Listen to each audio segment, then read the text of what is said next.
नौ भुनक्तु सह वीर्यं करवावहै तेजस्विनावधीतमस्तु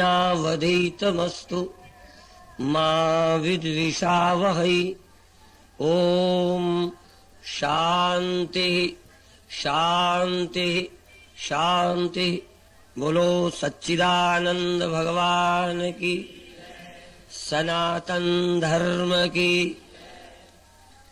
माताओं, बहनों और भाइयों, अभी आपने अपने वैदिक सिद्धांत के अनुसार 4 आश्रम और 4 वर्ण पर चिंतन पूर्वक सद्विचार सुने। यह भी सुना कि सारी व्यवस्था का मूल धर्म है और धर्म का मूल वेद है और वेद का मूल परब्रह्म परमात्मा स्वयं है। परमात्मा ने जैसे इंद्रिय ज्ञान दिया है, इंद्रिय ज्ञान हमारा तुम्हारा किसी का दिया नहीं है, प्रकृति से ही प्राप्त है। ऐसे ही हमने सुना है कि भगवान सृष्टि जब बनाते हैं तो जैसे इंद्रियां देते हैं, श्वास देते हैं, जीवन की प्रक्रिया देते हैं, ऐसे ही सृष्टि चलाने के लिए ऋषियों के द्वारा वेद भी देते हैं।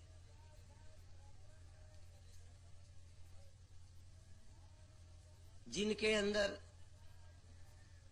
जन्मजात प्रज्ञा होती है, ऋतंभरा प्रज्ञा, जैसे हम लोग साधना के द्वारा एकांत में रहते रहते उस सत्य का परोक्ष करते हैं, उसमें से 1-8% हम लोगों को आप अपने अंदाज से मानो। जब हमारा शरीर जन्मा, जब इस धरती पर आए, तो जैसे आप तैसे ही हमने ध्यान किया, गुरुओं की समीपता प्राप्त की, वेदों का थोड़ा चिंतन किया और पाया कि जो उपनिषदों ने कहा है, गुरुओं ने कहा, वो ध्यान में अंतर्मुख होने पर स्पष्ट हुआ, उसकी सच्चाई स्पष्ट हुई।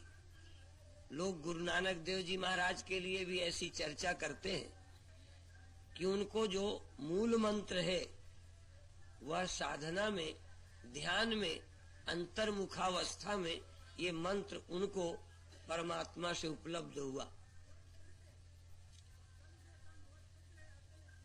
एक ओंकार, सतनाम, कर्ता पुरुष, निर्भव, निर्वैर, अकाल मूरत, अजोनी, सभंग, गुरु प्रसाद, जप, आद सच, जुगाद सच, है भी सच, नानक होसी भी सच।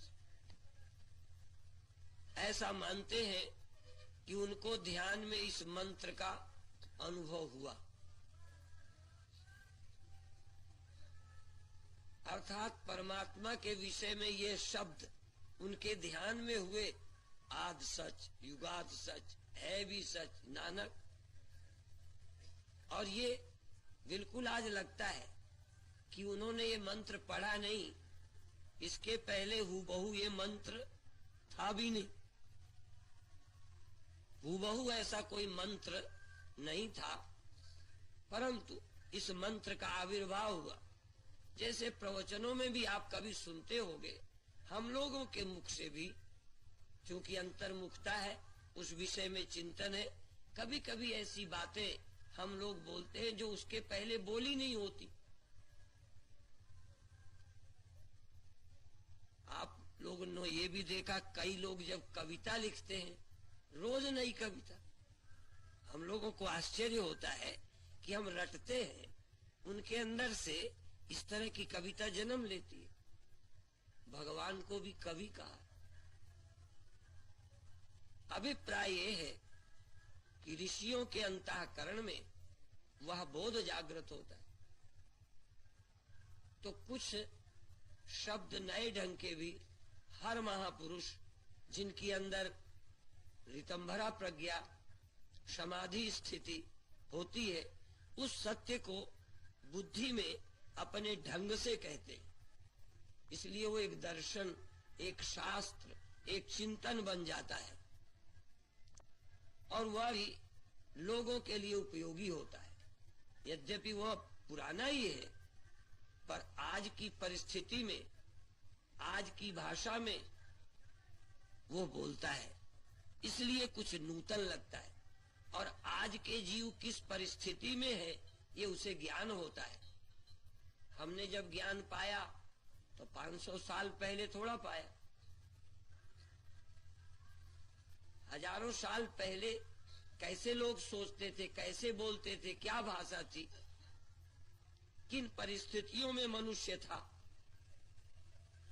हम आज के लोगों के मन में वेदांत को सरल करते हैं तो क्यों करते हैं? क्योंकि हम इस युग के हैं। इस युग में हमारे सामने क्या कठिनाई आई, कितने स्तर के लोग हैं। मैं ब्रह्म हूं क्यों नहीं लोग समझते? चैतन्य आत्मा एक ही है, इसका विज्ञान क्यों आसानी से नहीं होता? यूं तो इंद्रियां बहिर्मुख पहले भी थी, पर आज सामाजिक मानसिक परिस्थिति ऐसी है, चिंतन कम है। जितना सरल करो उतना लोग जल्दी पकड़ेंगे। कठिन कहेंगे, केवल मंत्र बोलेंगे, जल्दी लोग नहीं पकड़ेंगे। तो आज के संत के सामने ये ध्यान आया कि सरल करें।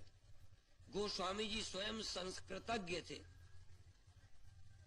गोस्वामी जी के श्लोकों से पता चलता है, जो हर कांड के पहले लिखे हैं, इससे पता चलता है कि वो देहाती नहीं थे, अनपढ़ नहीं थे। संस्कृत बोलने में शायद उनको कोई कठिनाई नहीं थी।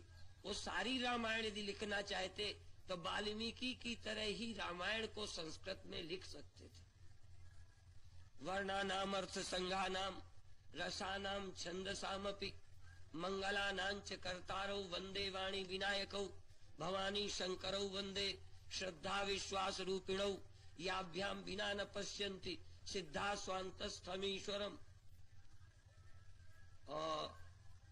यन माया, सारे कौन बोलता रहे, यन माया वसवर्ति विश्वम अखिलम ब्रह्मादि देवासुरा यत् सत्वाद मृषयो भाति सकलम रज्जौ यथा हेर्भ्रम यत् पादप्लवम एकमेवै भवाम बोधे स्थिति रसावताम वंदे हम तमशेष कारण परम रामाख्यमीशम हरिम। जो श्लोक बना सकता है, संस्कृत में बोल सकता है, वो पूरी रामायण भी लिख सकता था। लेकिन तुलसीदास ने ये देखा कि समाज धीरे धीरे धीरे धीरे इतना पिछड़ गया कि हिंदी तो ठीक जानता नहीं। इसलिए हमारे ऊपर करुणा करके संस्कृत में न लिखकर हिंदी में, कविता में, इस बहाने लोग गाने का आनंद, मनुष्य का स्वभाव है। छोटे बच्चे कभी देखोगे खेलते हैं, अकेले होते हैं तो गुनगुनाते हैं, जैसे कोई गाना गा रहे हो। हमें बचपन का स्मरण है, गाना गुनगुनाना। बहुत ही वैसा होगा तो कुआं में, ताला में, बाथरूम सिंगर। गाना और रोना, ये दो प्रायः सबको आते। कैसा गाए, माने गाने के प्रति रुचि है। इसलिए भगवान का गुण भी पढ़ने के बजाय गाने वाली भाषा में हो, इसलिए गोस्वामी जी ने चौपाई में लिख दिया। इसलिए भाषण किसी को याद रहे न रहे, चौपाई एक बैल चराने वाले, भैंस चराने वाले को भी आती है, वो भी गाता है। और गुरुओं ने तो गुरुवाणी गा गा के ही बोलने का रिवाज रखा कि लोग गाएं, इससे मन लगेगा। और जिसमें मन न लगे आदमी चलता नहीं, क्या करे। बहुत अच्छा होने पर भी मन न लगे। तभी मैंने निवेदन किया था अभी बोलने के विषय में कि भाई आप सबकी रुचि होगी तो हम उनसे प्रार्थना करेंगे। आपने ताली बजा के प्रसन्नता व्यक्त की, इससे लगा कि आप सुनना चाहते हैं। वही जनता सुने तब तो अगला कदम उठाएगी। पहला काम तो सुनने का है। श्रोतव्यो मंतव्यो निदिध्यासितव्या। तो इसलिए अभी एक बात चल रही थी कि हमारे हृदय में प्रेम आए, रस आए, भक्ति आए। और आज के प्रवचन का सार एकता। एक साथ पैर उठे मिलिट्री की तरह, एक साथ हाथ हिले, एक आवाज के साथ। जिस दिन हिंदू एक आवाज पर चलना सीख लेगा। एक बार दिल्ली में रैली हुई। रैली, हम लोग उस रैली में थे 4 अप्रैल को। एक सरदार जी को भी समय दिया गया। सारी जनता बैठी थी, वो खड़े हुए और कहते एक बार खड़े हो जाओ। पहले तो हिंदू ने सोचा कि पता नहीं बीच इतनी बड़ी सभा, 20 लाख 25 लाख जनता। एक सेकंड तो लगा सोचने में। उन्होंने कहा हाँ मैं कहता हूं खड़े हो जाओ। सारे लोग खड़े हो गए। तो उन्होंने एक शब्द कहा कि हिंदू यदि एक आवाज पर खड़ा होना सीख जाए तो मंदिर किसी की ताकत नहीं कि वो ना तुमको मिल जाए।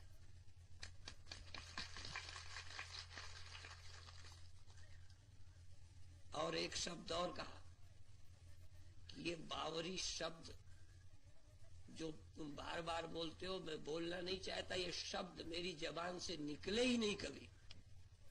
वो हमारा मंदिर था, है और रहेगा।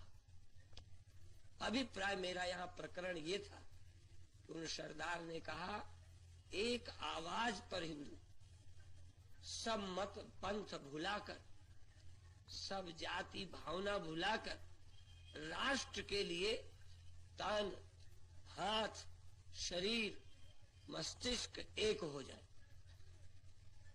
ये अभी आपको सुनने को मिला। और मैंने पहले ही कहा था, हर ब्राह्मण के मन में, सन्यासी के मन में पीड़ा है। और अभी आप सुन रहे थे कि रो ही सकता है, चिल्ला सकता है। हाँ, यदि ब्राह्मण या सन्यासी चिल्लाए भी नहीं, दुर्दशा पर रोए भी नहीं, तो समझो दिमाग खराब है। माने साधु और ब्राह्मण खराब हो गए। चिल्लाते भी नहीं, रोते भी नहीं। यदि इनका दिमाग ठीक होगा तो रोएंगे जरूर। पैर पर कांटा लगे तो सी, आंसू, चिल्लाना, रोना। पंडितों को, साधुओं को, ये समाज के मस्तिष्क है। यदि ये दुर्दशा पे नहीं रोएंगे, इसीलिए गादि सुवन मन चिंता व्यापी, हरि बिन मरहि न निश्चर पापी। विश्वामित्र को चिंता हुई, राजा को नहीं, राजा को नहीं, दशरथ को नहीं। चिंता तो होगी विश्वामित्र को। राम चलेंगे, राम प्रतिज्ञा करेंगे, राम भुजा उठाएंगे, आंसू पोंछेंगे। काहे रो रहे हो? साधु रो रहा हो और कोई शक्ति संपन्न आदमी पूछे ना क्यों रो रहे हो, समझो छत्री बदमाश हो गया, छत्री बर्बाद हो गया, छत्री खराब हो गया। यदि ब्राह्मण दुखी नहीं होता समाज की दुर्दशा में, तो ब्राह्मण खराब, बिगड़ गया। और क्षत्रिय यदि ब्राह्मणों के रोते दौड़े नहीं, पूछे नहीं क्या है दुख, तो क्षत्रिय खराब हो गया। और पेट यदि सारे शरीर को बल न दे, अटके पर भी पैसा न निकाले, तो समझो बनिया खराब हो गया। ये ध्यान रखो।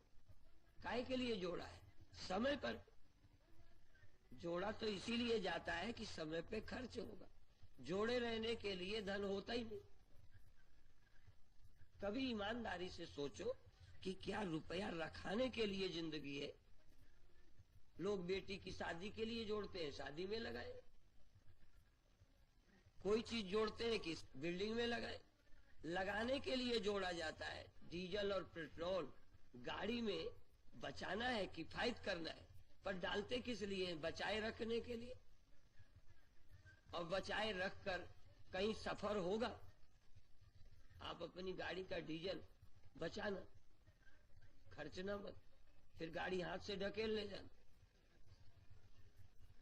यदि गाड़ी चलानी है तो डीजल फूकना पड़ेगा। यदि कोई ऐसा बनिया हो कि इतना मेहनत की कमाई, इसको खर्चना नहीं, तो मरो। वो भी एक कहावत है, हमने बहुत पहले सुना था एक कहावत कि एक बनिया था, बनिया कोई तार आ गया, उसको बड़ी जल्दी 4 बजे उठ के नहा धो के भागा अपने कमरे में। उस समय एरंडी के तेल के दिए जलते थे, तेल का दिया जलता छोड़ गया।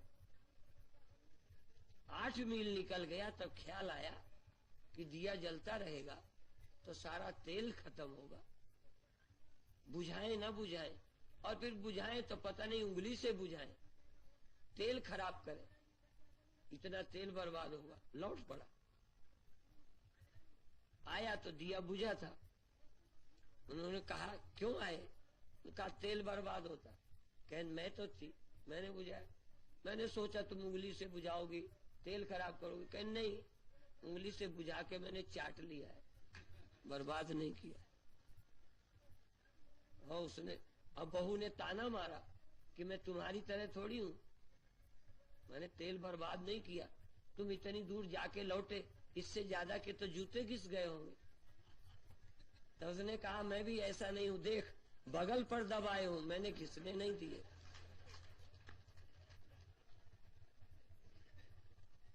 तो कई ऐसे भी बनिए होते कि जूता भी ना घिस जाए, फिर तुम्हारे पैर चाहे घिस जाए, जूता नहीं घिसना चाहिए। बेवकूफी, पैर घिस जाए ठीक है कि जूता घिस जाए। आखिर पैसा इसीलिए है कि जहां बर्बाद करना है तहां बर्बाद करना चाहिए। पैसा है इसलिए, इसलिए कई लोग पैसे को पाले हैं अगले जन्म के लिए, फिर लौटेंगे। अब वैसे नहीं तो सांप बन के। इसलिए बनिया बिगड़ा, यदि वो काम पर भी नहीं निकाल पाता तो बिगड़ा बनिया। और अभी आपने धर्म शब्द सुना, जो समाज के उत्थान और निर्माण में पैर दौड़ नहीं पड़ते, आग लगी नहीं दौड़े, कोई गड़बड़ हो रही पैर नहीं दौड़े, तो क्या कर लेगा ठाकुर क्षत्रिय बनिया? ये दौड़े ही नहीं, आग लगी रहे, बुझा लो हाथ से, बुझा ले दिमाग। इस राष्ट्र की जलती आग को भी जब तक धर्म साथ नहीं देगा तब तक राष्ट्र की अग्नि बुझ नहीं सकती। इसलिए आवश्यकता है जो अभी आपने सुना है, और इसमें आपको काम करना चाहिए। संपर्क, मिलना जुलना, बैठना, अच्छी बातें समाज को बताना। अब मैं अपने विषय पर आता हूं। वेदांत, आत्मज्ञान, जब ये चिदाभास देह में रहते, मन में रहते, जागते सोते खाते कर्तव्य का पालन करते हुए यह चिदाभास शोक मोह भय से युक्त होता है, तो अपनी मुक्ति के लिए इसको, सत्य को, परमात्मा को खोजना ही पड़ता है। अन्यथा कोई जरूरत नहीं, न भगवान का कोई दबाव। पर भगवान ने जैसे मुख और भोजन, कान और शब्द, आंख और रूप, ऐसे ही जीव को मोक्ष कल्याण की, दुख से छूटने की इच्छा। मृत्यु प्रिय नहीं है, दुख प्रिय नहीं है, भय प्रिय नहीं है, चिंता और शोक प्यारा नहीं है। इसलिए इसको मुक्ति के लिए परमात्मा ने ही वह ज्ञान, वह उपनिषद दिए कि जीव परमात्मा को पहचाने। और ये स्पष्ट कहा वेद में कि उस एक को जानकर ही शाश्वत सुख को ये जीव प्राप्त कर सकता है। इसलिए जीवात्मा, परमात्मा, और कहो तो आत्मा। और देखो, परमात्मा, जीवात्मा, असल में आत्मा, असल में आत्मा जैसे घटाकाश, मठाकाश या महाकाश, अब बड़ा आकाश, घड़े का आकाश, असल में आकाश। आकाश के अंदर घटाकाश और महाकाश ये औपाधिक नाम है। तो जीवात्मा, परमात्मा, जीव और ईश्वर ये औपाधिक है। कारणोपाधि से ईश्वर, कार्योपाधि से जीव, अर्थात जीव ईश्वर एक सत्य परमात्मा में, चैतन्य में अध्यस्त। वास्तविक सत्य तो एक परब्रह्म परमात्मा ही है, चैतन्य है, आत्मा ही है। इसीलिए उपनिषद में बहुत जगह इसको आत्मा ही कहा। जिस मंत्र को मैं बार बार दोहराता हूं, ईशावास्य उपनिषद का, कि यस्तु सर्वाणि भूतानि आत्मन्येवानुपश्यति सर्वभूतेषु चात्मानं ततो न विजुगुप्सते। जो आत्मा को सब में देखता है। और किसकी आत्मा को? अपनी। अपनी आत्मा को सब में देखने का मतलब, मैं अपनी आत्मा को सब में, आप अपनी आत्मा को सब में। इसका क्या मतलब है? सबकी आत्मा एक ही है। यदि हमारी आत्मा तुम्हारी आत्मा और होती तो अपनी आत्मा को सब में कल्पना करना बकवास। और फिर मेरी आत्मा सब में, फिर मेरी आत्मा सब में, तुम्हें अपनी आत्मा सब में, इनको अपनी आत्मा, तो कितनी आत्माएं सब में। इसलिए इस वेद के मंत्र से सिद्ध होता है कि एक ही आत्मा सब में। आत्मा जुदा जुदा नहीं है। हाँ, ये बात समझने की है। आत्मा बहुत नहीं है, ब्रह्म बहुत नहीं है।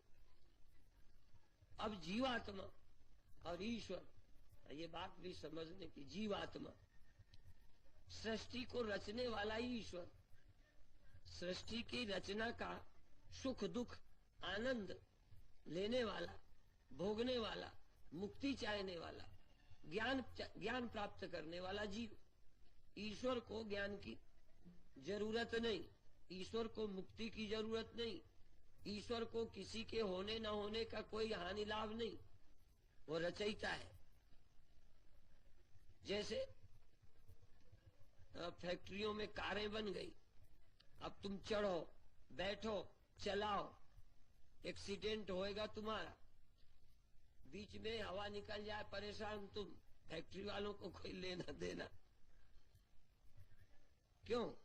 यदि पंचर हो जाए, हवा निकल जाए, एक्सीडेंट हो जाए, इंजन खराब हो जाए, तो टाटा, बिरला, अम्बेसडर वाले बिरला, और क्या टाटा, ये टाटा तो है ही वो, ट्रक वो, तो कौन रोएगा?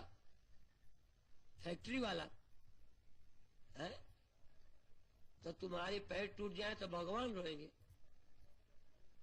बोलो, कोई लेना देना है, मरो जाइयो। उन्होंने बना के सप्लाई कर दी, अब करो इंतजाम, संभल के चलाओ, गियर बदलो, हार न दो, स्पीड पे नियंत्रण रखो, और नहीं रखो तो कौन भोगेगा? भगवान।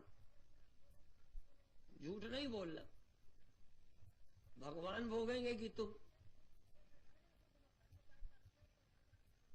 इसलिए अब रह गया, इस शरीर में रहते ओखली के भीतर और चोट के बाहर। हाँ, यही है ज्ञान। इसके भीतर रह के भी तुम ब्रह्मनिष्ठ चैतन्य स्वरूप में रमो, वो द्वार है। शरीर में फंसना, अंतःकरण के अभिमान में, यंत्रारूढ़ानी माया, यंत्रवत, जैसे राहट में बैठ जाए झूले में कोई व्यक्ति, तो वो उसके साथ झूलना पड़ेगा, चक्कर लगाना पड़ेगा। तो जागृत स्वप्न सुषुप्ति कुछ करो, चक्कर, तुम चाहो न चाहो, तुम चाहो न चाहो, जागृत स्वप्न सुषुप्ति ये अवस्थाएं होंगी, नहीं होंगी। यंत्रवत, कोई ज्ञानी हो, अज्ञानी हो, मूर्ख हो, जानवर हो, ये यंत्र में बैठे हो। मन सोएगा तुम्हें सोना होगा, मन जागेगा जगना होगा, और जगोगे तो शरीर का दर्द, बुखार, भूख, प्यास लगेगी, मालूम पड़ेगी। ज्ञानियों को नहीं, साधुओं को तो बिल्कुल नहीं। क्या राय है तुम्हारी? बोलो ना। और फिर जब तक ज्ञान ना हो तब तक तो ठीक, ज्ञान होने के बाद यंत्रारूढ़ नहीं है। जब तक है, मोक्ष नहीं हुआ, निर्वाण नहीं हुआ, ज्ञान के अंतर देह का त्याग होकर विलय नहीं हुआ, तब तक यंत्रारूढ़ है। यंत्रवत चलेगा। चने को बीज जमीन पे डालो, निकलेगा, निकलेगा, फिर फल लगेंगे, फिर पकेगा, फिर जमीन पे जाएगा, फिर आएगा। ये यंत्रवत सब होता रहता है। इस यंत्रवत प्रक्रिया को खत्म करने के लिए चने को भून दो, प्रक्रिया खत्म। धान जमीन पर आएगा, उगेगा, फिर बाली आ गई, फिर धान हो गया, फिर जमीन पर गया, फिर लौट आया। चक्र यंत्रवत ऑटोमेटिक चलता रहेगा। कोई भी बचा नहीं सकता। सिर्फ एक कि छिलका और चावल अलग कर दिए जाएं तो आने जाने का चक्र क्रम प्रक्रिया खत्म, फिर नहीं आएगा, फिर चक्कर लगाना बंद। यह जीव भी तब तक चक्कर लगाएगा। किसी के बाप की ताकत नहीं कि जिद्द कर ले कि हम नहीं आएंगे। तेरे बाप को आना पड़ेगा, रोक नहीं सकता। स्वर्ग से लौट आएगा। ये नहीं कि मैंने बड़ा पुण्य किया है, चाहे तू कुछ कर ले, क्षीणे पुण्य मरते लोकम विशंति, फिर आ जाएगा। स्वर्ग चला जा, जन्म ले ले, जानवर हो जा, मर जा, शरीर छोड़ दे, फिर आ जाएगा, फिर मरेगा, फिर छोड़ेगा, फिर छोड़कर छोड़े न रहेगा, फिर शरीर पकड़ेगा, फिर शरीर छोड़ेगा। ये महाराज यंत्रवत चक्र चलता रहेगा। इसमें तेरा बस नहीं। सिर्फ एक गणित है, एक तरीका जरूर है। लक्ष्य 84 घूमिक है, पौपे अटकी आए, और अब की पासा ना पड़े तो 84 जाए। पासा पड़ जाए तो 84 से छुट्टी, आने जाने से झंझट गई। जब ये चिदाभास शरीर का अभिमान छोड़कर जागृत स्वप्न सुषुप्ति की प्रक्रिया तो चलेगी, इसको मैं अभी रोकने में सक्षम ना कोई योगी, ना कोई भोगी, ना कोई वैज्ञानिक इस प्रक्रिया को रोकने में समर्थ नहीं। बीज रहे, बीजत्व रहे, उत्पादनी शक्ति रहे और मिट्टी में जाए और लौट के ना आए, ये हो नहीं सकता। और जानते उत्पादनी शक्ति है अविद्या। प्रबल अविद्या कर परिवारा, मोहारितम मिटई अपारा, आत्म अनुभव सुख सुप्रकाशा, तब बहुमूल भेद भ्रमनाशा।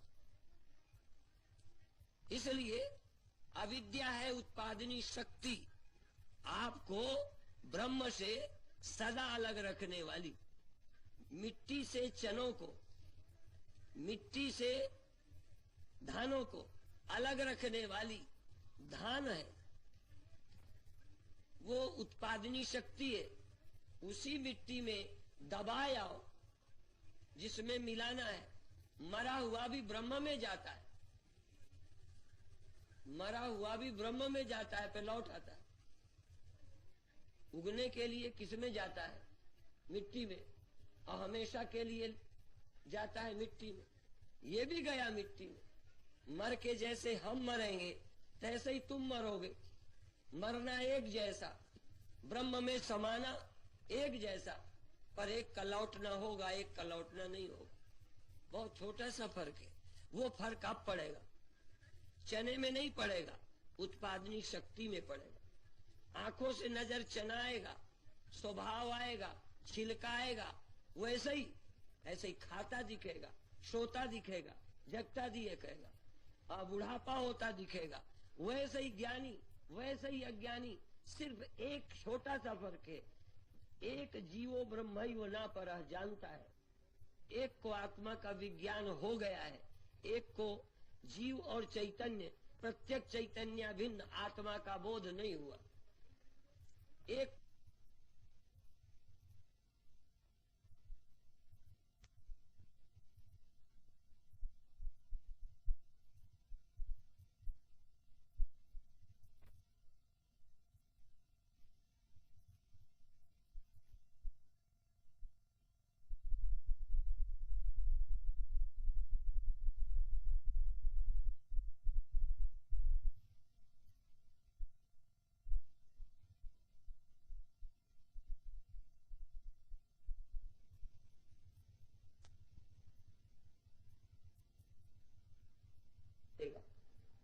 मिल जाने पर, मर जाने पर फिर अलग कर देगा, फिर आदमी बना के, शुअर बना के, गधा बना के किसी न किसी देह में फिर खड़ा कर देगा और एक जाके नहीं लौटेगा। यही गीता कहती है, माम उपेत्य तु कौन्तेय पुनर्जन्म न विद्यते। मुझे प्राप्त हो जाने पर दोबारा नहीं लौटेगा।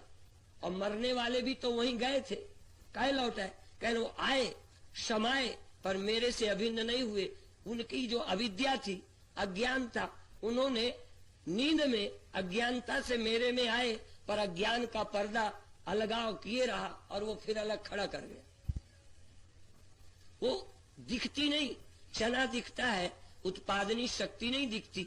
भुने हुआ चना दिखता है, भुन गया है, ये समझ में नहीं आता। सत्तू के चने नहीं आता, कौन जान गया कौन नहीं जान गया ऐसे नहीं समझ आता, क्योंकि खाता हो ऐसे ही, पीता हो ऐसे ही, जगता हो ऐसे ही, घर वैसे ही जाता, दिखाई सब एक जैसे, पर एक के अविद्या अज्ञान नष्ट हुआ है, एक का अहम ब्रह्मास्मि बोध उदय हुआ है, एक जीवो हम शरीरो हम और ब्रह्म हमसे अलग है ऐसे ही जानता है। बस ये ज्ञान ही, ये अविद्या ही, ये विपरीत ज्ञान ही उसे मुक्ति में बाधा है, ये मुक्त नहीं होने देगा। इसलिए आत्मा का इस जीव का ब्रह्मैक्य बोध, जीवो ब्रह्मैव न परः, ये जब तक नहीं जानता तब तक लौटेगा, चाहे 100 वर्ष बाद लौटे। हमने बीजों को ये भी देखा, किसी ऋतु में बोए 4 दिन के बाद आ जाते हैं। हमने देखा सारी बरसात खा गए और मिट्टी में पड़े रहे, उगे ही नहीं, और 4 महीने बाद देखा उस जमीन में फिर निकल आए। कहां बीज पड़ा रहा? ये मत समझो कि 100 वर्ष ना आए तो ना आए। 36 कल्प आर्य समाज मानता है कि 36 कल्प बाद आ जाता है। ठीक कहते हैं। जो आत्मा की ब्रह्मता को नहीं जानेगा वो चाहे 36 कल्प बाद आवे, आएगा जरूर, वो जन्म लेगा। ये है अध्यात्म। और तुम ब्रह्म हो, चना ये कह सकता है दावे से मैं मिट्टी ही हूं और मिट्टी ही हो गया। अब मैं मिट्टी होने में शक कौन कहेगा? जो भून गया। तब भी लोग कहेंगे यार वो तो हमारी तरह, तुम मिट्टी हो गए, बकवास करते हो। कहना तुम्हारी निगाह में बकवास है, पर मैं जानता हूं कि हो ही गया, अब भून गया ना, अब मिट्टी हो ही गया। अब मुझे दोबारा कुछ होना, मिट्टी ही होना है। ब्रह्मज्ञानी ब्रह्म हो ही गया। ब्रह्मभूता प्रसन्न आत्मा न सोचत न कांक्षत, हो ही गया ब्रह्म। होने में कसर नहीं। लोगों को तो लगेगा आदमी है, लोगों को लगता है अभी तो जगता है, गपकता है, खाता है। और भगवान शंकराचार्य ने तो ऐसा गजब का बता दिया रास्ता कि धमक के खाओ, जिनके सामने खाओ उन्हीं के सामने खाने के बाद बोलो अहम भोजनम नहीं हो भोज्यम न भोक्ता चिदानंद रूपा शिवोहम शिवोहम। खा के बोलो, चोरी से नहीं, सामने खाओ, कहो हम नहीं खाते।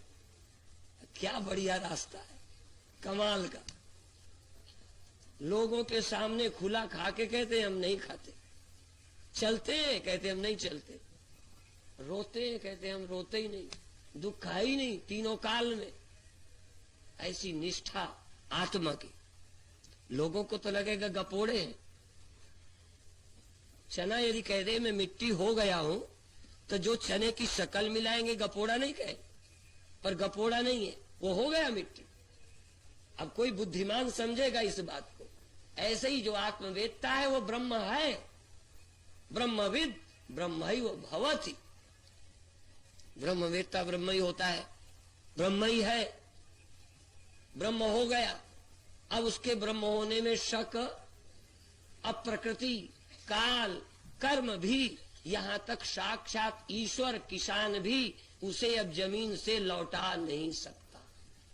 ईश्वर भी नहीं लौटा सकता, जन्म नहीं दे सकता।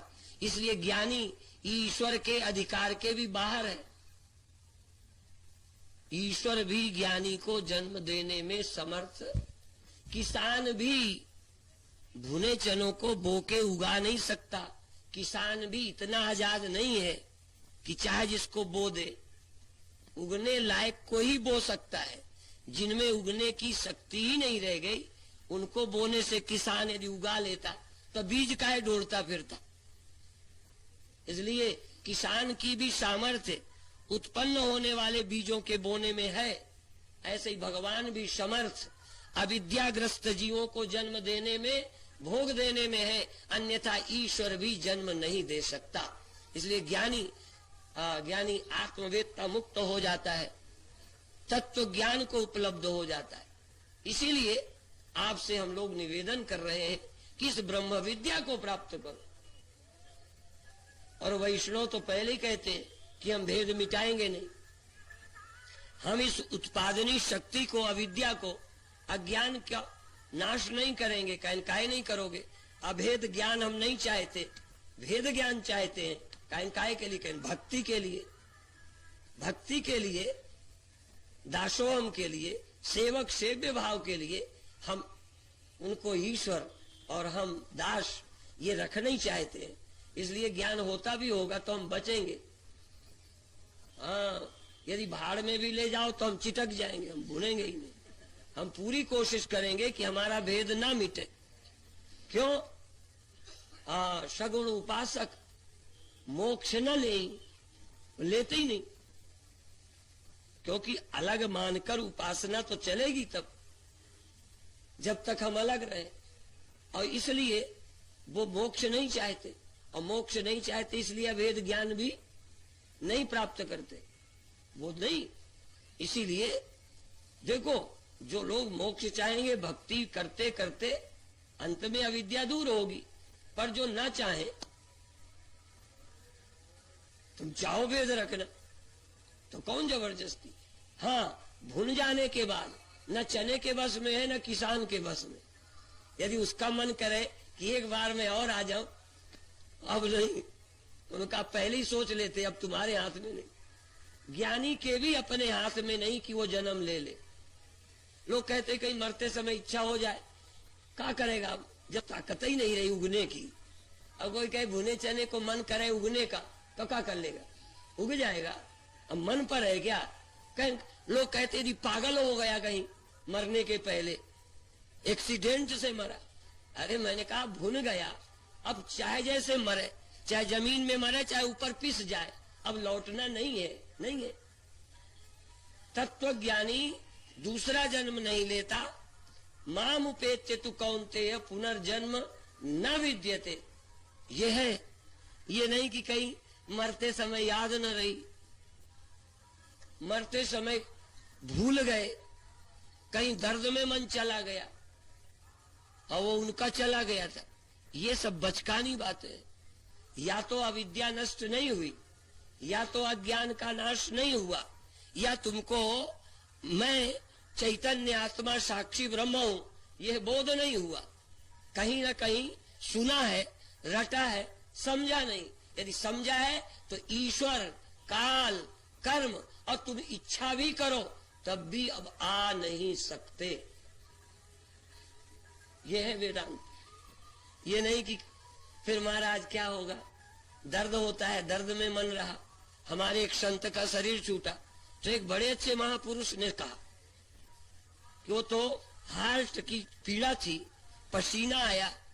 हम उनके पास गए, हाथ फेरा, दवा दी, बाद में 1-1.5 घंटे में उनकी मृत्यु हुई। पीड़ा थी, का पीड़ा में मृत्यु हुई है इसलिए मोक्ष नहीं हो सकता। मैं ये तो नहीं कह सकता कि वो तत्व ज्ञान उनको हुआ था कि नहीं, पर तत्व ज्ञान यदि हुआ था तो पीड़ा से मोक्ष में बाधा नहीं पड़ सकती। या तो तत्व ज्ञान ना हुआ हो, उसकी गारंटी मैं नहीं लेता कि उनको था कि नहीं, पर दर्द के कारण मुक्ति नहीं हुई होगी, ये महामूर्खता है। और कई बार ऐसे विवेचन करने वाले, व्याख्या करने वाले करते रहते कि अभी तो उनको ये होता है, वो होता है। चने की शक्ल, चने का गुण, चने का स्वाद सब रहेगा जब तक वो मिट्टी में मिल नहीं गया, परंतु भुन जाने से एक चीज अभी नष्ट हो गई, बाकी बाद में होंगी। उत्पादनी शक्ति अभी नष्ट हो गई, शकल, स्वाद, बनावट, गुण वो बाद में नष्ट होंगे। तो मेरा जगना, मेरा सोना, मेरी भूख, मेरा बुढ़ापा, मेरा शरीर, मेरा ये सब व्यवहार, ये समाप्त तो होगा मृत्यु में। लेकिन अज्ञान मिट गया, अभी अविद्या मिटी है, मन नहीं, अविद्या मिटी है, इंद्रियां नहीं, अंधेरे नहीं हो गए, बहरे नहीं हो गए, प्राणहीन नहीं हो गए, शरीर नहीं खत्म हुआ, इसलिए और सब कुछ है, केवल अविद्या नष्ट हुई है, केवल अज्ञान, केवल भेद ज्ञान का बाद हुआ है, नाश हुआ है, बाकी कुछ नहीं हुआ, सब है। चार चीजें बनी है, राग द्वेष भी हो जाता है, भूख प्यास भी लगती है, ठंडी गर्मी भी लगती है। आप जब ज्ञानी होंगे तब नहीं लगेगी, ये हम लोग जब तक हैं तब तक तो लगेगी। कुछ लोग ये समझते हैं ज्ञानी होने का मतलब पागल होना, पत्थर हो जाना, मूढ़ हो जाना। अरे कोई हम जानवर है, फिर जानवर को भी लगता, पेड़ को भी सर्दी लगती है, पाला लग जाता है, अरहर सूख जाती है, पेड़ों को पाला लगता है, किसी बाबा को पाला नहीं लगना चाहिए। जब जड़ पेड़ों पर प्रभाव पड़ता है तो ये मूर्ख लोग कहते कपना नहीं चाहिए, ठंडी नहीं लगनी चाहिए। ज्ञानी है जिसमें अंतःकरण तक सुप्त है, उस पेड़ को पाला लग जाता है तो ज्ञानी को नहीं लगेगा। इसलिए केवल अज्ञान का नाश पुरुषार्थ है, शरीर का नाश हमारा पुरुषार्थ नहीं, वो भगवान की प्रक्रिया है, वो आप ही होगी। चने का जमीन पर डलने पर गल जाना, ये तो जो नहीं भुना वो भी गलेगा, और जो भुना है वो भी गलेगा, वो प्रकृति की प्रक्रिया है। और उगना और न उगना ये बीज की शक्ति है, और बीज बुन गया नहीं उगेगा। इसलिए भूख लगना, ठंडी लगना, ये शरीर इंद्रियों की प्रक्रिया है, प्राणों की। ये तो शरीर रहते चलेगी, चाहे ज्ञानी हो तो चलेगी, ज्ञानी न हो तो चलेगी। कहीं ये समझो कि महाराज आपका वेदांत भी सुना, पर टांग दुखती है, सिर दुखता है, तो कोई हम सिर दर्द की दवा थोड़ी दे रहे हैं। और किस मूर्ख ने तुमको कहा है कि वेदांत सुनने के बाद टांग नहीं दुखेगी, सिर नहीं दुखेगा, भूख नहीं लगेगी, ठंडी नहीं लगेगी, और इस दूर करने के लिए पागल बने रहोगे? मारो, लगने दो जो लगता है। तुम अभी आत्मा हो या नहीं ये जानते हो कि नहीं, इतना ही प्रयत्न करो, बाकी भूख मिटाने के चक्कर में न पड़ जाना, नहीं मिट जाओगे, भूख नहीं मिटेगी। जो मूर्ख लोग ज्ञानी होने के लिए इस तरह की बातें करते हैं वो वेद विरुद्ध है। अभ्यास से ये होता है, पर वो ज्ञानी का लक्षण नहीं है, अभ्यासी का। ज्यादा अभ्यास करोगे थोड़ा सहन ज्यादा होगा, पर सहन करने वालों को भी देखा है, टांग बदलते, टांग नहीं ना बदलते, क्यों बदली? कुछ भी अड़चन, बाधा, गड़बड़, परेशानी नहीं मालूम पड़ी और टांग बदली। मैंने नहीं, जिसने भी। यदि भैंस ने पैर समेटा, ऐसे हुई, ऐसे से ऐसे हुई, तो क्यों हुई? उसमें कम अच्छा लगता होगा, ऐसे में अच्छा लगा। यदि किसी योगी ने पैर समेटा, क्यों समेटा पूछता हूं मैं, बिना बुरा लगे, तो लगा कि नहीं लगा? इसलिए शरीर की पीड़ाएं ब्रह्मज्ञानी की समाप्त होती हैं, ये सिद्धांत ही गलत है। किसी बचकाने आदमी ने सुनाया होगा जिसको खुद ब्रह्म का पता नहीं पढ़ पढ़ा के। कई लोग पढ़े भी ब्रह्म ज्ञानी फिर रहे हैं, अपने मन गढ़ंत व्याख्या करते हैं। हमारे गुरु महाराज के लिए भी कहते थे, जब वो ब्रह्म थे तो मर कहे गए। हमने कहा बड़ी अच्छी बात। हमने कहा ब्रह्म थे तो मरे कहां? आदमी होते तो मर गए थे, आदमी थे तो मर गए, बहा दिए गए, गाड़ दिए गए, पर वो थे ही नहीं आदमी, क्या गाड़ोगे? और मुझे लगा कि पहुंच वालों से ज्यादा स्वामी राम तीर्थ का एक चपरासी छत पर टहल रहा था। छत पे तो नीचे से एक महानुभाव बोले, वो छत पे टहलता हुआ कहता था, शिवोहम अहम ब्रह्मास्मि चैतन्योहम, ऐसे बोल रहा था। नीचे वाला बोला कि बड़े ब्रह्मो तो कूद पड़ो तो पता चल जाए। तो कहता है महानुभाव, आदमी होता तो कूद पा, क्योंकि आदमी छत पर है, कूद सकता है, भले टांग टूट जाए, जगह तो है कूदने की। ब्रह्म तो पहले ही व्यापक है, कूदे कहां? कूदने को भी जगह चाहिए, नहीं समझे? और ब्रह्म और मर गया, ब्रह्म और बूढ़ा, शरीर में रहते हुए भी वह कोई आदमी नहीं है, कोई औरत नहीं है, कोई बूढ़ा नहीं है, कोई जवान नहीं है। क्या है ब्रह्म? समझो तो। इसलिए आत्मज्ञान के बाद ये दिमाग में रखना कि भूख क्यों लगती है, प्यास क्यों लगती है, और ये धूप खराब क्यों लगती है, पसीना क्यों आता है, भूख क्यों लगती है, बेचैनी क्यों होती है? होती है। अब कोई भुन गया, अब भुनने के बाद भी चक्की पे धरे तो कहते तुम पीसे क्यों जब मिट्टी हो? अरे मिट्टी, वो भुन गया इसलिए मिट्टी है, बाकी बनावट शकल गुण अभी सब चने के विद्यमान है। गेहूं के गेहूं में, चने के चने में, मटर के मटर में भुनने पर विद्यमान रहेंगे, वो अलग अलग पहचाने जाएंगे। आदमी ब्रह्मज्ञानी, औरत ब्रह्मज्ञानी। तो औरत का कोई, मैं इसलिए कह दूं कि कोई औरत को ब्रह्म ज्ञान हो जाए जवानी में और ऋतु हो मासिक, उनका ये काहे होता है? ब्रह्म है कि औरत? उनका ब्रह्म है, उसको नहीं होता, औरत को हो रहा है। वो बंद नहीं होना, वो तो शरीर की प्रक्रिया है। इसीलिए गुणा गुणेषु वर्तन्ते इति मत्वा न सज्जते। ज्ञानी गुणों की प्रक्रिया को समझता है, मन की प्रक्रिया को समझता है, और आप अपने को गुणातीत जानता है, साक्षी जानता है। वह जीव नहीं है, आभास नहीं है, शरीर नहीं है, वो मन नहीं है, वो चैतन्य है। यह जीव जब चैतन्य भाव को अर्थात देह और मन को पार करके चिराभास साक्षी भाव में स्थित है, कितनी देर? अब ये फिर एक प्रक्रिया। जैसे स्वप्न वाला स्वप्न काल में स्वप्न ही में होता है, जगता है तो स्वप्न से मुक्त होता है, ऐसे ही विचार काल में तो ये साक्षी ब्रह्म है। जब तक शरीर है, विचार और विवेक काल में ये चिदाभास चैतन्य और अहम ब्रह्म है।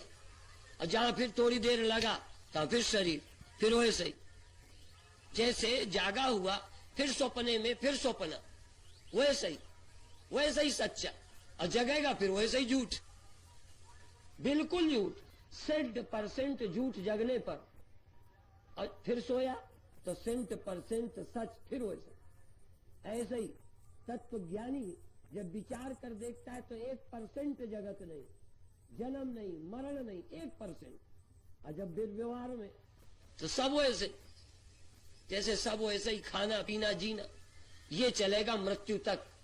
मृत्यु के बाद खेल खत्म। ये है उपनिषद का, ब्रह्मज्ञानी का चिंतन। आप भूख लगती है इसकी चिंता मत करो, ये देखो कि तुमको ब्रह्म का पता चलता है कि नहीं, तुम साक्षी हो, ये स्पष्ट है कि नहीं, इसमें मेहनत करो। भूख हटाने में, गुस्सा हटाने में, बुढ़ापा हटाने में, दर्द हटाने में, ये मेहनत न करो। यदि उधर ध्यान बना रहा तो तुम्हें फिर ज्ञान भी होगा तो संशय रहेगा कि अभी ये है, अभी वो है। तुम ज्ञान है कि नहीं, संशय रहित ज्ञान में हो कि नहीं, भूख को मारो, लगने दो। मुख्य मुद्दा है तुम्हें स्वरूप के ज्ञान में कोई कमी तो नहीं लगती। यदि उसमें लगती है तो फिर मेहनत करो, मेहनत के विरोधी नहीं है। ज्ञान निष्ठा परिपक्व हो, इसके पक्ष में है। बार बार सोचो, बार बार सुनो, बार बार ध्यान करो, फिर देखो तुम क्या हो। तुम मन हो क्या, ये जागृत, ये प्रक्रिया हो क्या, या इसके साक्षी हो? मन तुम्हारे आश्रित है कि तुम मन के आश्रित हो? तुम क्या हो, ये विचार करो। जब ये स्पष्ट हो जाए, निष्ठा पक्की हो जाए, फिर मौज। अब हम क्या करते हैं, हमें भूख लगती है, गला बैठ जाता है, सब कुछ तो होता है, पर अब हम ये कहने वाले नहीं है कि गला क्यों बैठ गया, हम कैसे ज्ञानी। फर्क इतना ही है, कल शरीर नहीं रहेगा, वो टाइम आएगा तो हम तुमसे गिड़गिड़ाने वाले नहीं है कि मेरा क्या बनेगा। फर्क इतना है, हम भगवान से भी नहीं कहेंगे कि मेरा ख्याल रखना। ख्याल रखे किसान उनका जो ससुर भुने नहीं, भुने वालों का ख्याल रखे न रखे, करेगा क्या, क्या करेगा। हम किसी से कहें मेरी मुक्ति का तुम ख्याल रखना, ये सब ख्याल व्याल रखने वाली मुक्ति अज्ञानी की है। सायुज्य, सालोक्य, सामीप्य। ज्ञानी तो कैवल्य है, इसलिए ज्ञानी की मुक्ति कालाधीन नहीं, ज्ञानी की मुक्ति ईश्वराधीन नहीं। ईश्वराधीन था गुरु की प्राप्ति, ईश्वराधीन था शरीर की प्राप्ति, ईश्वराधीन है संयोग की प्राप्ति। इसलिए ईश्वर की करुणा शरीर देने में, गुरु मिलाने में हमारी अकल ठीक बनी रहे, यहां तक उन्हीं के हाथ में है मामला। वो ज्ञान हो जाए, हाँ, भूनने तक भी उन्हीं की दया है, किसान ही देवता की। भून जाने के बाद उनके बस में हम नहीं, ये सारा काम उन्हीं से बना के उन्हीं को धुप्पा। हाँ, ईश्वर ही के कारण तो सब मौका है, और क्या है। मानव का शरीर न देते तो खूब ब्रह्म ज्ञान ले लेते, मिल जाता। और हम सुनाते भाषण तो गधे समझते, सुअर समझेंगे। तो ये शरीर किसने दिया, भगवान ने। और ये जो सुन रहे हो ये भी आपकी अकल साथ दे रही नहीं। इतने बड़े मेले में इतनी देर बैठ के लगता खुजली लगती, वहां जाओ वहां जाओ, ये देखो, ये जो सुन रहे हो ये भी भगवान की दया। अब इतनी और हो जाए, समझ में आ जाए, फिर तो महाराज ईश्वर को धन्यवाद देंगे। इस बात के लिए हम ईश्वर को भी धन्यवाद देंगे कि आपने कृपा की कि अपनी सीमा से भी बाहर करने का मौका दिया। नहीं तुम मतलबी होते तो हमें ज्ञानियों के पास आने न देते। आप बड़े दयालु हो। अब अच्छे गुरु का भी धन्यवाद दो कि ज्ञान दिया, नहीं चेला ही बनाता, अपनी दुकान जमाता, काय को ज्ञान देता। अज्ञानी रहोगे तो बार बार फिर आओगे, फिर महाराज फिर क्या करें। आगे की चाबी भी हमारे पास रहती, आगे की चाबी भी हमारे पास रहती तो मरते दिन तक हमारा हुक्म मानते, जो कहते करते। अब मुक्ति की चाबी तुम्हारे हाथ हो गई, अब गुरुजी को भी धुप्पा दे देते हो। पर गुरुजी को परवाह नहीं, करुणा में ईश्वर कहते हैं चाहे कुछ हो जाए तुम मुक्त होते हो तो हो जाओ। इसलिए भगवान मुक्ति में बाधा नहीं डालते। तुम ही न चाहो तो न चाहो, क्या करें। भगवान मनुष्य का शरीर दिया, ऐसा अवसर दिया, और तब भी नहीं तो ईश्वर है, मिथ्या दोष लगा। भगवान का क्या कसूर। कड़िया मनुष्य का शरीर दे दिया, चाहे गोरा हो चाहे काला, मुक्ति में तो बाधा नहीं डालेगा। पतला हो मोटा, आदमी हो औरत, मोक्ष में तो बाधा नहीं डालेगा, नहीं डालेगा। भगवान ने आदमी बना दिया। सत्संग, अब तुम न रुचि लो तो कोई क्या करे। इसलिए इतना ही कहकर समाप्त करेंगे कि आपको भगवान ने मौका दिया है। हाँ, कहीं ड्यूटी वैसे भगवान की बदलती नहीं तो सरकार बदलती तो कानून बदल जाते। ईश्वर बदल जाए ना, ब्रह्मा तो बदल जाता है, विष्णु बदल जाते, शंकर बदल जाते, हमने सुना है। ईश्वर नहीं बदलते, वो वही है, अनादि काल से आज तक वही ईश्वर है। बदलते होते तो वो भी कहो स्वार्थी ईश्वर आ जाता तो भैया गड़बड़ करता। पर ईश्वर नहीं बदला, उनकी करुणा का स्वभाव नहीं बदला। इसलिए जिसको पात्र देखते हैं, कल्याण की रुचि देखते हैं, जिस जीव की, उसे आदमी का शरीर दे देते हैं, चाहे पापी क्यों ना हो। पापी है तो बीमारी आ जाएगी, पापी है तो लड़का नालायक हो जाएगा, पापी है तो बीच में तलाक तलूक हो जाएगा, पापी है तो और कुछ गड़बड़ होगा। लेकिन आदमी बना दिया, पुराने पाप के कारण फल मिलेगा, लेकिन मुक्ति का अवसर मिला, दे दिया भगवान ने। इसलिए आप इस अवसर का उपयोग करो। भगवान दयालु है, करुणा निधान है। हाँ, मनुष्य का शरीर देकर, ऐसा अवसर देकर, ऐसी बुद्धि देकर आपको यहाँ भेजा। लगता होगा हम अपने आप आ गए। अरे अब तुम्हें तो सारा गड़बड़ है, तुम्हें लगता है हम अपने आप खाते हैं। भूख लगती है और भूख तुम्हारे लगाने से नहीं लगती, पर जीव मूर्खता बस समझता क्या है, मैं अपनी मर्जी से खाता हूं, और भूख तुम्हारी मर्जी से थोड़ी लगती। ठंडी लगी रजाई ओढ़ी, उनका क्यों ओढ़ी कहना, अपने इच्छा से नहीं। इच्छा काहे हुई, कह ठंडी लगी, ठंडी भी तुम्हारे मन से लगी थी का, इच्छा से लगी क्या? वो तो भैया ऐसी इंद्रियां बनाई भगवान ने, ठंडी लगती है। इसलिए भगवान ने ही ऐसा बनाया है, तो जो भगवान ने बनाया उसको हम क्या कर सकते। पर भगवान ने एक द्वार अपने से बाहर जाने का, इस जाल से बाहर होने का एक तरीका रख दिया है, अज्ञान से मुक्त हो जाए। एक द्वार है, पर ये नहीं है कि मरने पर आ जाता है, मरने पे नहीं आता। शरीर रहते वो द्वार जो खोल ले, अज्ञान हटा ले, पर्दा हटा ले, बस। बाकी पूजा करके, यज्ञ करके, दान करके स्वर्ग मिलेगा, पुण्य मिलेगा, अगला जन्म मिलेगा, अगले जन्म में पुण्य के फलस्वरूप सुख मिलेगा, अच्छा परिवार मिलेगा, अच्छा समाज मिलेगा, नेक स्वस्थ शरीर मिलेगा, गड़बड़ करके भी बीमार न होगे पुण्य के प्रभाव से। हाँ, इतना सब हो सकता है पुण्य से, लेकिन मोक्ष पुण्य से नहीं होता, ये ध्यान रखना। जब भी मोक्ष होगा ज्ञान से ही होगा, कर्म से नहीं हो सकता। कर्म तो तुम्हारा सात्विक हृदय बनाकर लाने में साधन बन सकता है, बल्कि कई बार ज्यादा अच्छे कर्म ज्ञान में बाधा बन जाते हैं। मैं अपनी बात बता के समाप्त करूंगा। एक बार गुरु महाराज के चेला हमारी जन्मभूमि आए, मैं उनकी सिरहाने बैठ रहा था, पैताने बैठने को भी जी नहीं करे, नीचे बैठने को जी नहीं करे। एक बार हमारे गुरु महाराज के शिष्य, जब मैं शिष्य नहीं था, मिले महात्मा, मैं उन दिनों संध्या करता था, आसन करता था, प्राणायाम करता था, ध्यान करता था।